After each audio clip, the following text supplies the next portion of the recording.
Primero quiero decir que tengo una trayectoria en este tema de 10 años, que escribí un libro en 1985 alertando contra algunos grupos minoritarios del justicialismo que no reconocían al pueblo en su decisión de decidir quién era el gobierno y creía que el pueblo era inteligente cuando nos votaba a los justicialistas y era tonto cuando votaba a otros, o al revés, alertaba porque esto me hacía acordar a lo que en una época habían hecho los radicales, que creían que el pueblo se equivocaba cuando lo votaba a Perón. En ese mismo libro, escrito en 1985, también debatía contra la ideología de la República Perdida, así se llamaba, la renovación del peronismo contra la ideología de la República Perdida, de creer que la historia se había quedado en 1930 y recién volvía en 1983, y no podían dejar de lado todo lo que había significado como aporte al país el justicialismo, en el cual estoy desde hace más de 30 años y por el cual, como tantos compatriotas, sufrí la persecución, la cárcel, la pérdida de mi trabajo, el miedo, la amenaza a mi familia. Entonces creo que en esto primero tengo una trayectoria de convicción justicialista y de unidad nacional. Segundo, en 1987, desde estas convicciones, logré ganar las elecciones de gobernador en Mendoza frente a un excelente adversario como Raúl Baglini.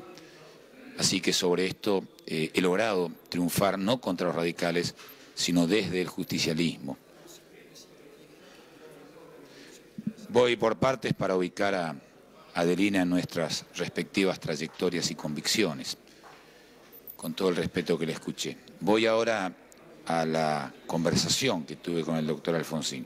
En esta convicción que recuerdo en 1974, 1 de mayo, en esta casa, Juan Perón, después de su abrazo con Balbini y con el resto de los argentinos, porque no vino con resentimiento, planteó que la reforma constitucional tenía que expresar el conjunto del pensamiento, del sentimiento y de los objetivos de la comunidad argentina. En esto que lo he dicho y lo tengo firmado el 22 de febrero en ámbito financiero y en decenas de declaraciones, consenso para la reforma, el justicialismo, el Senado decidió crear una comisión de consenso. En el marco de esta comisión de consenso, que tenía que tener 6 tareas: hablar con los partidos representativos en el Senado, los que están en la Cámara de Diputados, con las fuerzas del trabajo, de la producción, de las iglesias, de la cultura.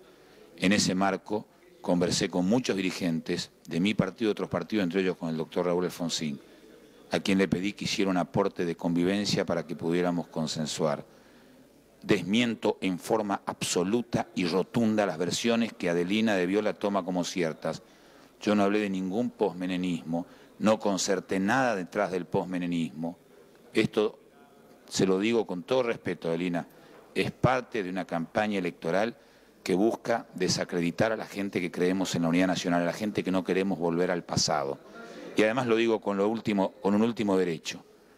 En mi provincia siempre apelé al consenso para el tema de la reforma. No puse a mi provincia en el drama de con Bordón o sin Bordón, sino que una semana antes de las elecciones de 1991 dije que Mendoza podía estar tranquilo, que no tenía que optar entre el peor, sino elegir entre los mejores, aunque creía que Gabriel y nuestro actual gobernador, mi exministro, era el que estaba más capacitado. En eso creí, en eso creo y en eso sigo creyendo. Yo no le quiero dar a mis hijos el dolor que yo viví como chico, las persecuciones que viví de las dictaduras. Yo no considero a ningún compatriota un enemigo.